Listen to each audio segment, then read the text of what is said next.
नमस्कार, मैं अजय सिंह खर्ब। स्वागत है आपका टेक्स्ट बुक सुपर कोचिंग पर। साथियों, बड़ी अपडेट आ रही है और ये अपडेट है आप लोगों की आने वाली भर्ती से संबंधित। आप लोगों की ओर से लंबे समय से ये पूछा भी जाता था कि पीआरटी की भर्ती क्यों नहीं आ रही है। दिल्ली में तो सभी डिपार्टमेंट में इस वक्त डिमांड है प्राइमरी टीचर की, चाहे वह डायरेक्टोरेट ऑफ एजुकेशन हो, एमसीडी हो, एनडीएमसी हो। और कुछ समय पहले ही मैंने आप लोगों को कहा था कि भर्ती प्रक्रिया को लेकर के हम लोग पा रहे हैं कि गतिविधियां चल रही हैं और इलेक्शंस के बाद हम लोगों को भर्तियां देखने को मिल सकती हैं। उनके बड़े कारण हैं कि अभी तक वैकेंसी नहीं आई है, कि रिक्रूटमेंट रूल्स जो हैं उनमें परिवर्तन होने बाकी हैं और रिक्रूटमेंट रूल्स में परिवर्तन चल रहे हैं। और उसका एक बहुत बड़ा, मेरे प्यारे साथियों, प्रूफ आप लोगों के सामने इस वक्त मौजूद है। इस वीडियो में आप लोग सब कुछ ध्यान से देखेंगे, समझेंगे। जो रिक्रूटमेंट रूल्स में परिवर्तन हुआ है वो एमसीडी की ओर से हुआ है।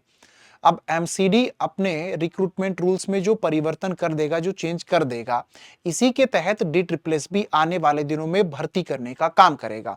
डी ट्रिपल एस बी जो है वो एक बोर्ड है जिसका काम है दिल्ली में शिक्षकों की भर्ती करना। बाकी जो पोस्ट होती हैं अलग अलग डिपार्टमेंट्स को लेकर के, उसमें भी भर्ती करने का काम करना है, लेकिन एमसीडी में जो टीचर्स की भर्ती होनी है, डायरेक्टोरेट ऑफ एजुकेशन में, एनडीएमसी में, इनमें जो प्राइमरी टीचर की वैकेंसीज, हजारों पद जो खाली हैं, उनकी भर्ती डी ट्रिपल एस बी करेगा। लेकिन ये अलग अलग डिपार्टमेंट अपने भर्ती के नियम बनाकर के डी ट्रिपल एस बी को देते हैं।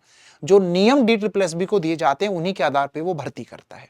अभी एमसीडी ने जो रिक्रूटमेंट रूल्स हैं उनमें परिवर्तन कर दिया, यानी कि पहले से कुछ बदलाव कर दिए हैं। आपकी स्क्रीन पर आपको एक डॉक्यूमेंट अभी जो नजर आ रहा होगा, इसमें आप देखिए 6/5/2024 का यह सर्कुलर है और इस सर्कुलर में आप देखेंगे सर्टिफिकेट आपको दिखा दिया गया है। Amendment of recruitment rules of category B post in education department in MCD.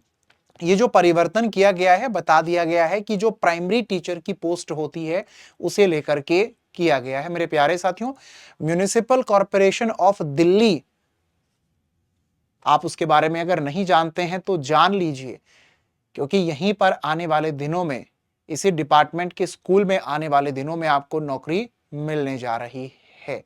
आगे बढ़ेंगे, अब हम बात करते हैं जो आप लोगों के लिए जरूरी है कि अब भर्ती प्रक्रिया के नियम किस तरह से क्या रहेंगे। आपकी स्क्रीन पर आपको इस वक्त जो ये एक बड़ी सी फाइल नजर आ रही होगी कि सर बड़ा छोटा छोटा सा लिखा हुआ है, लेकिन यहाँ पर सेक्शन बहुत ज्यादा हम लोगों को बना करके दिए गए हैं। बस ये सेक्शन हमें समझ में आ जाए तो हम अपनी तैयारी कर लें। टेलीग्राम पर मैंने ये पूरी फाइल आप लोगों को शेयर कर दी है। आप इसके एक एक पॉइंट को टेलीग्राम पर बहुत बढ़िया से पढ़ पाएंगे, एकदम डिटेल में जूम करके। हालांकि मैं आप लोगों को दिखा देता हूं वो सब इंफॉर्मेशन जो फिलहाल आप लोगों के लिए जानना बड़ा जरूरी है, जो बेसिक बेसिक सी बातें हैं। Name of the post teacher primary, number of post 21,630, लेकिन ये 2011 के अनुसार जो टोटल नंबर ऑफ पोस्ट है, खाली कितनी है वो अभी हम लोगों को नहीं पता। यहां पर कैटेगरी जो है वो बी रहने वाली है। सैलरी मैंने आप लोगों को कुछ दिन पहले बताई भी थी, एग्जैक्ट आप लोगों को क्या मिलेगी। यहां पर आप लोगों के सामने ग्रेड पे लिखा हुआ 4200। एज का भी जिक्र किया गया है, नॉट एक्सीडिंग 30 ईयर्स, 30 साल से ज्यादा नहीं होनी चाहिए। जो रिजर्वेशन होता है वो सबको मिलता ही है, जो उसकी सबके लिए रखा गया है। अब हमारे सामने बात आती है कि आप लोगों को जो सैलरी मिलती है वो कौन से पे कमीशन के अनुसार मिलती है। वो आपको 7th जो हमारा पे कमीशन बेटा उसके अनुसार मिलती है। इसके बाद हम लोग आगे बढ़ते हैं और देखते हैं कि असेंशियल क्वालिफिकेशन क्या रहने वाली है। मोस्ट रिक्रूटमेंट रूल्स में जो चेंज हुआ है वो आप लोगों को डिटेल में पता चले, इसके लिए आप टेलीग्राम चैनल अजय सिंह खर्ब, मेरे प्यारे साथियों, ज्वाइन जरूर करें। AJAYSINGHKHARB, क्योंकि इसी टेलीग्राम चैनल पर मैंने आप लोगों के लिए अपलोड कर दिया है ये डिटेल्ड सर्कुलर, जो कि एमसीडी की और से जारी किया गया है। इसमें बता दिया गया है कि आप लोगों ने 10+2 की होनी चाहिए। जब आप लोग 10+2 अपनी कर लेते हैं तो उसके बाद में आपके पास में एलिमेंट्री एजुकेशन का आपका डिप्लोमा होना चाहिए। जब आप अपना एलिमेंट्री एजुकेशन का डिप्लोमा कर लेते हैं तो उसके बाद में यहाँ पर इन्होंने कुछ शर्तें आपके सामने रखी हैं कि सेकेंडरी लेवल पर हिंदी में आप पास होने चाहिए और सेकेंडरी और सीनियर सेकेंडरी लेवल पर अंग्रेजी में भी आप लोग पास होने चाहिए।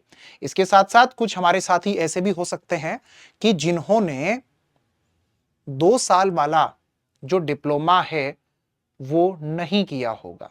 जी बिल्कुल हो सकते हैं, क्योंकि उन्होंने 12वीं कक्षा के बाद में बीएलएड का कोर्स कर लिया होगा। बहुत बढ़िया कोर्स है, बैचलर इन एलिमेंट्री एजुकेशन, जैसे कि CIE central institute of education से बहुत सारी लड़कियां इस कोर्स को करती भी हैं। आप में से भी किसी ने किया होगा। तो जिसने बीएलएड की हुई है वह भी अप्लाई कर सकते हैं, बीएड नहीं बीएलएड जिसने की हुई है। साथ में इस बात का भी जिक्र कर दिया गया है कि सीटेट आपका पास होना चाहिए। अगर आपका सीटेट पास नहीं है तो आप अप्लाई नहीं कर सकेंगे। सभी अपडेट नोट्स एकदम डिटेल में आप लोगों को लगातार मिलता रहे तो इसके लिए टेलीग्राम चैनल ज्वाइन जरूर करें।